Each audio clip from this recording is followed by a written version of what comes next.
حق کے علم بردار بن کے کھڑے ہو، جو بات حق ہو سچ ہو اس کو ڈنکے کی چوٹ کہو، گونگے شیطان بن کے نہ بیٹھو،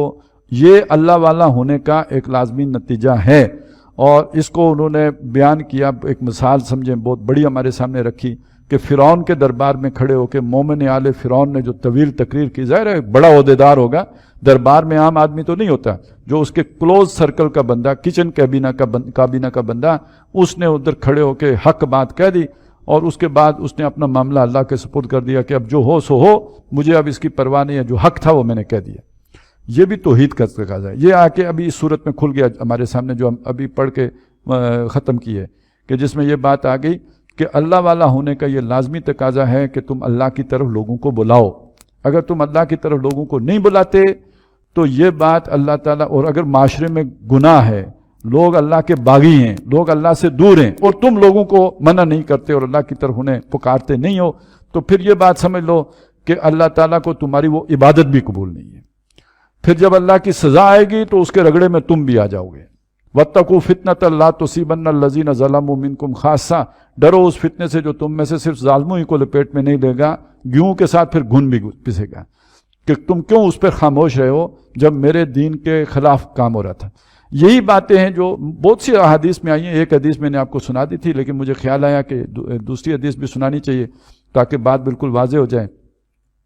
کہ ایمان اگر اللہ پر ہے تو اس کے نتیجے میں معاشرے میں دعوت الخیر، دعوت اللہ،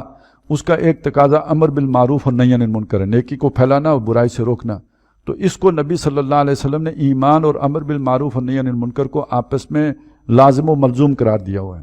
کہ جس آدمی میں ایمان ہوگا وہ لازماً نیکی کا حکم کرے گا۔ اس کے 3 درجے بتائے، اور آخری درجے کے طور پر اگر دل میں کوڑن بھی نہیں ہے، معاشرے میں برا کچھ ہو رہا ہے،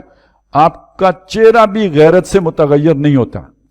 آپ کو ایک دکھ اور تکلیف اور کوڑن اور اس پر رنج بھی نہیں ہوتا، تو پھر اس کا مطلب یہ ہے آپ کے دل میں ایمان رائی کے دانے کے برابر بھی نہیں ہے۔ 2 حدیثوں کو جمع کر کے اس کا مفہوم میں نے آپ کے سامنے رکھ دیا ہے۔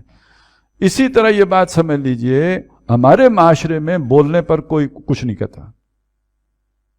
فرعون کے دربار میں بولنے پر آپ کی گردن اڑنے کا خطرہ ہے، آج بولنے پر کچھ آپ کی گردن کو کچھ نہیں ہوتا۔ آج اظہار رائے کی آزادی کا معاملہ ہے۔ تکلیفیں آ سکتی ہیں، لوگ ناراض ہو سکتے ہیں، کچھ کے چہروں پہ جو ہے وہ پیشانیوں پہ شکنیں پڑ سکتی ہیں، کوئی لوگ تعلقات اپنے منقطع کر سکتے ہیں، سوشل بائیکاٹ آپ کا ہو سکتا ہے، یہ سب کچھ ہو سکتا ہے، لیکن یہ کہ آج کا معاشرہ آپ کو اس کے حق دیتا ہے کہ آپ بول سکتے ہیں، آپ کی گردن نہیں جاتی۔ تو اس صورت میں یہ بات سمجھ لیجئے کہ اب ہم یہ نہیں کہہ سکتے کہ میں اس کی استطاعت نہیں رکھتا کہ میں بولوں نا، لہذا آج اس ایمان کا کم سے کم تقاضا یہ ہے کہ کم از کم بولیں تو صحیح، بلائیں تو صحیح، برائی کو غلط کہیں تو صحیح، اور غلط کو غلط اور اچھے کو اچھا کہیں تو صحیح۔